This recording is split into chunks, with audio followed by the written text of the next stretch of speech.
Hey there. Welcome to Discover the Divine You. My name is Kimberly Nicole. Right now I'm on a journey to figure out who the real Kimberly Nicole is, who I was divinely created to be. So I created this podcast in hopes others could benefit from what I'm learning and the different ways I'm connecting with a higher power. I created this space for honest conversations about healing, creativity, spiritual growth, and learning to reconnect with myself while living presently in my life. I'm a mom of 3. I have a job. I'm in 12-step recovery. Real life happens every day. So this is a space of no pressure, no expectations, no perfection, just progress. A journey towards finding peace, clarity, and connection to something bigger than ourselves, going from chaos to calm. So here we go. I'm so glad you're here to take this journey with me. Let's get creative. What happens when the armor comes off? Episode 1. Welcome to day 5. Day 5? Yeah, day 5. Wow. We've made it this far. I'm proud of me. Woo! Day 5. Okay. So, day 5 of 90 days of podcasts. Discover the Divine You. Hello, how are you? I'm Kimberly Nicole. And today I want to dig a little deeper on the higher power front, because I know this is hard for a lot of us, especially if you are an addict who grew up in an organized religion setting and that religious stuff was used not so great for you as a child. So I know that there's a lot of things that can come up in this. And so I just wanted to talk a little bit more about it. And my glasses are filthy and I can barely see myself. So while I clean this, I kind of just want to touch base on the past, because it's important to recognize our past in order for us to move forward, right? And it's really important to not get stuck there, but to just acknowledge it. So in my past, without going into too much detail, because I don't want to throw anyone in my family under the bus, because this isn't about blaming anybody. It's just about acknowledging the fact that people did the best they could with what they knew and what they learned, and they developed their own coping mechanisms and their own protections to keep themselves safe. And in doing that, they could have inadvertently hurt other people in their lives, right? I've done it. You've done it. Everybody's done it, because we're human beings. So I'm not trying to sit there and say, oh, my parents did this and their parents did this and everybody is terrible and they are the reason I am the way I am. I like the way I am today, and I definitely do not want to ever go through several of the things I went through growing up ever again, or wish it on anyone else. But I do believe that God used all of these terrible things that people said and did to me, or I did to me, for my good, because I finally surrendered all of them over to Him. But I don't think God planned it. God wasn't like, oh, you're going to have to, have this terrible thing happen to you and this terrible thing happen to you. I think we all have, and maybe I'm wrong. Maybe this is a bunch of hogwash and you think I'm full of baloney. That's okay. But my Kimism is that life happens to us, or because of us, because everyone has free will. Everyone has free agency. So sometimes people use that agency and it hurts us. And that's not necessarily the way God intended it to happen, I don't think. But He can make it for our good. He can guide us through it and make it something that strengthens us and protects us later on and helps us help other people. Because I will tell you, there is a lot of things I went through in my life that have given me the tools I need to be the right person that my kids needed to help them get through what they were going through. So That being said, my higher power situation, I talked about before, wasn't really the most solid relationship. And the word God in general really freaks a lot of people out. They just don't want to hear it. Like in program, I hear that all the time. Like, and your God, your higher power, doesn't have to be called God. It could be called anything you want. Giant universal spirit, Glenda, found in butterflies or at the beach or in the wind or whatever.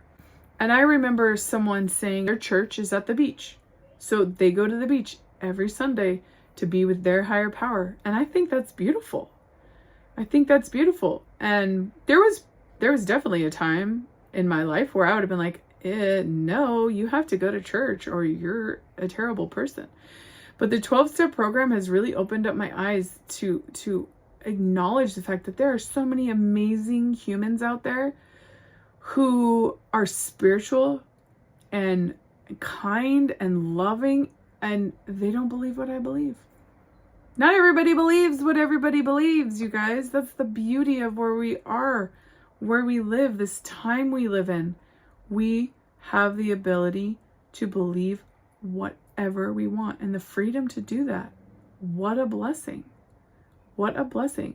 So if higher power freaks you out, if God freaks you out, if any of the different names that has been given for God freaks you out, no problem. Figure out what your higher power is. It just can't be you because you're a human, right? Think of something bigger than yourselves. Could be a female, could be a male, could not have a gender. It could be a person, place, or thing that you create in your own mind that just, you could make it a goddess or a warrior or, just something bigger than you. My sponsor used to say that your higher power can be anything except for yourself, because obviously you've already tried to do it on your own and it didn't work. So we're trying something new.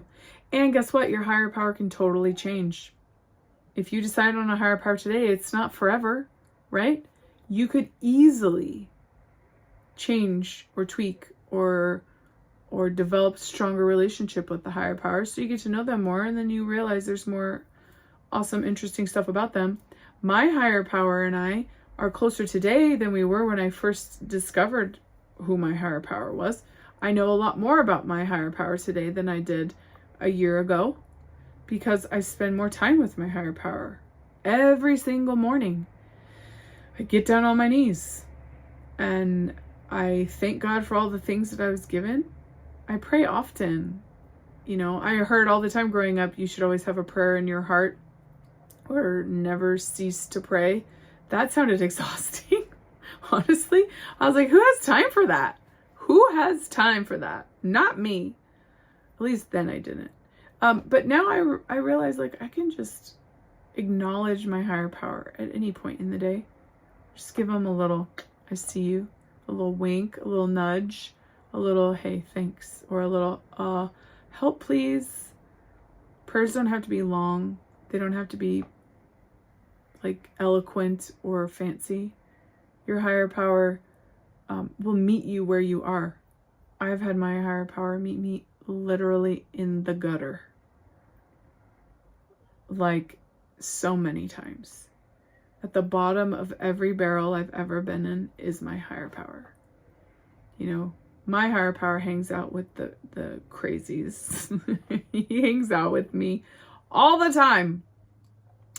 And I'm super grateful for that. And I'm thankful that today I don't think everyone has to think like me. And I love that everyone has the opportunity to develop a relationship with their higher power however they want. And that's why I created the Discover the Divine You method that I'm working on right now, because I want to help people develop a relationship with that higher power so they can keep that peace and that comfort that comes their whole lives. Like the tools that I learned and I'm sharing in that program will last a lifetime.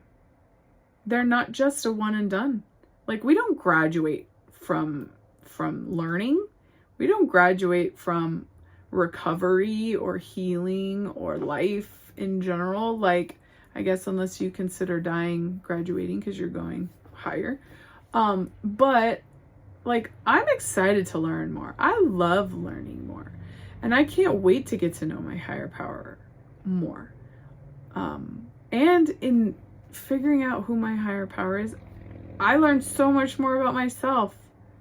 And it's beautiful. That's why I call this podcast the Discover the Divine You podcast. Because in creating a relationship with a higher power, you're discovering who you truly are and letting go of all the layers of garbage that no longer serve you and no longer protect you. You don't need their protection anymore. You have a power greater than yourself that is infinite and loves you so much they can't take their eyes off you, and thinks you are the shiz, thinks you are the bee's knees, and wants to spend all their time with you. Like, how rad is that? I think that's pretty beautiful. And I think I'll leave it there. I think that is something I want you to sit with today. You know, that your higher power loves you so much they can't take their eyes off you and thinks you are the coolest. And I think you're the coolest too. And I hope that tomorrow we have another beautiful chat. And in between now and then, you do something kind and creative for yourself because you deserve it. All right. Bye. Hey, thanks so much for being here today. You're my favorite. I'm so glad you came. I know life is busy, so I really do appreciate the time you're taking to do some self-care and hang out with me for a little bit.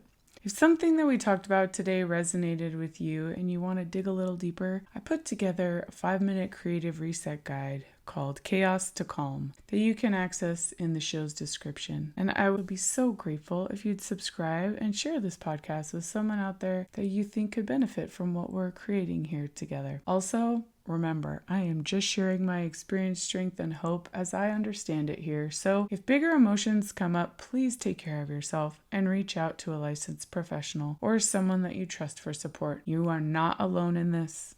So until we create together again, please be kind to yourself and do something creative because you deserve it.